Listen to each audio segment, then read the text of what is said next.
गोदी मीडिया की चमचई का लेवल काफी हाई हो चुका है। अब सिर्फ फेक खबरें ही नहीं फैलाई जाती हैं, बल्कि महान हस्तियों को लेकर भी गोदी मीडिया फेक तथ्य बताने लगी है। 25 जून को इमरजेंसी के 50 साल पूरे होने पर तो गोदी मीडिया के एंकर्स ने ऐसा नागिन डांस किया है कि शराबी भी 2 मिनट के लिए शर्मा जाए कि नागिन डांस ऐसे भी हो सकता है।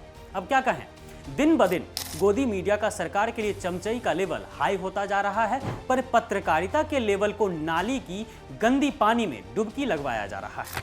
अब देखिए इस गुल्लू भाई को, इनका नाम है अमीश देवगन। गोलाकार मुंह के साथ साथ आधा सिल्वर कलर के बाल से सुसज्जित अमीश देवगन ने इमरजेंसी को लेकर जो झूठ फैलाया है, उससे ऐसा लगता है कि मोदी सरकार की चमचे वाले कोटे से ही इन्हें एंकर का काम मिला है, नहीं तो इनका क्या ही होता।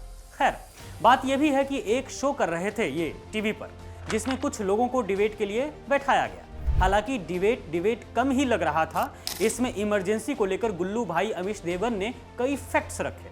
वो अलग बात है कि फैक्ट्स के नाम पर बीजेपी के नेताओं का रोना धोना सुनाया, पर उन्होंने एक बात ऐसी कह डाली जिससे वे फंस गए और लोगों को पता चल गया कि ये बंदा सच में बीजेपी की चमचे वाले कोटे से ही एंकर बना है।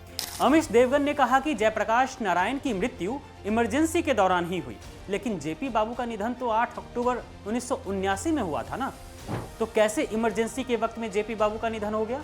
क्रांतिकारी महापुरुषों को लेकर भी अब भारत की गोदी मीडिया झूठ फैलाने लगी है। जेपी की जान कैसे गई थी, उनकी किडनी कहां, कब और कैसे डैमेज हुई थी। जेपी बाबू के निधन को लेकर जिस इंदिरा सरकार पर सो कॉल्ड ईमानदार पत्रकार अमीश देवगन निशाना साध रहे हैं, उन्हें शायद यह भी नहीं पता होगा कि आपातकाल घोषित होने के कुछ ही घंटे बाद 26 जून 1975 को गिरफ्तार किए गए जयप्रकाश नारायण ने चंडीगढ़ में हिरासत में 5 महीने बिताए और उन्हें उसी साल नवंबर में 30 दिन की पैरोल पर रिहा किया गया। अगर इंदिरा गांधी तानाशाह ही थी तो एक जेपी बाबू के मरने से क्या फर्क पड़ जाता उन्हें, उस समय कोई फर्क पड़ता क्या। लेकिन देश के लगभग नेताओं को यह पता है कि जेपी बाबू और इंदिरा गांधी के रिश्ते कैसे थे।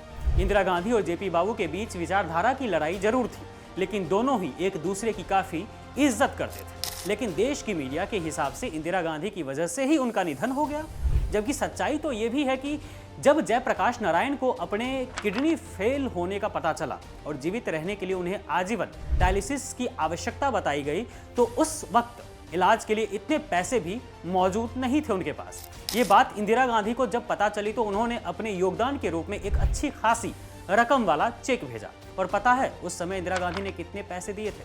90,000 का चेक था वो, 90,000 का।